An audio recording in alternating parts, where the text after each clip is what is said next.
গোটা অরূপ বিশ্বাসকে সমস্ত মন্ত্রিসভার যে কটা দপ্তর আছে সেখান থেকে ইমিডিয়েটলি পদত্যাগ করতে বলছি। কারণ এই নাটক আর মানুষ শুনবে না। ওই যে ক্রীড়া দপ্তরের মন্ত্রী চিরকুটি দিয়ে পদত্যাগ, আর দপ্তরের আবার গিয়ে পড়লো সিএমের হাতে। ও হাতে থাকা যায়, এর হাতে থাকাও চাই। মানুষের কাছে যদি তার ভাবমূর্তি উজ্জ্বল করতে চায় তাহলে গোটা দপ্তরের ক্যাবিনেট থেকে বেরিয়ে আসা উচিত অরূপ বিশ্বাস। আমি কারোর সঙ্গে কোনো ইন্টারেস্ট নেই। আমার ওপেন ফোরামে আমি বলেছি, যারা টিএমসিকে পরাস্ত করতে চায়, যারা বিজেপিকে বাংলায় ক্ষমতা থেকে দূরে রাখতে চায়, তারা আমার সঙ্গে আসতে পারে। সে মিম হতে পারে, কংগ্রেস হতে পারে, সিপিএম হতে পারে, আইএসএফ হতে পারে, তারও সম্বন্ধে আমার কোনো ছুটবাদ নেই। নিশ্চয়, আমি তো অনেক হাইট জায়গায় আছি। যারা জিরো আছে তাদের সঙ্গে আমি তো একাই আছি। আর কে আছে সে তো ভবিষ্যৎ বলবে। আমি তো এমএলএ আছি।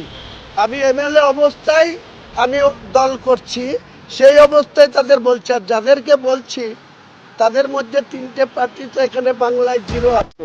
মিমও জিরো আছে, কংগ্রেসও জিরো আছে, মার্ক্সবাদী কমিউনিস্ট পার্টিও জিরো আছে।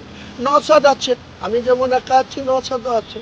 নওশাদ যদি আসতে চায় ওয়েলকাম, সিপিএম যদি আসতে চায় ওয়েলকাম, কংগ্রেস যদি আসতে চায় খাতা খুলতে পারবে।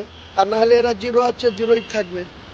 রিজাইন করিনি। আমার যারা ভোট দিয়ে আমাকে নির্বাচিত করেছে তাদের আপত্তি আছে, তার জন্যই আমি রিজাইন করতে পারি।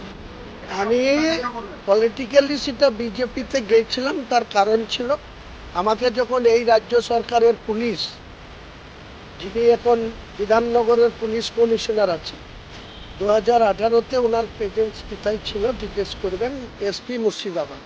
আর এলওপি যিনি আছেন তিনার কী অবস্থান ছিল আপনারা জানেন, যে রাজনৈতিকভাবে মুর্শিদাবাদ, মালদা, দিনাজপুর এসব জায়গাতে তুলাবাজি করার দায়িত্ব নেত্রী হয়ে ইনি পালন করতেন। তো সেই সময় আমার টুকি কেটে ধরেছিল। তা টুকি ছাড়ানোর জন্য, নিজের সেফ থাকার জন্য আমি বিজেপিতে গেছি। তারপরে সেখানে গিয়েও ক্যাকড়া, দিলীপ ঘোষ, মুকুল রায়রা আমাকে পছন্দ হয়নি। তাই আমি আবার গেছি, আবার চলেও এসেছি। ও নিয়ে কোনো ইয়ে হবে না। তার জবাব তো ওই 22 তারিখে দেবো। 6 তারিখে দিয়েছি। পুলিশের অ্যাসেসমেন্ট ছিল 30,000 লোক হবে, 4 লাখ ওখানে ছিল, আর 2 লাখ রাস্তায় ছিল, 6 লাখ। আবার বলেছিলাম 50,000।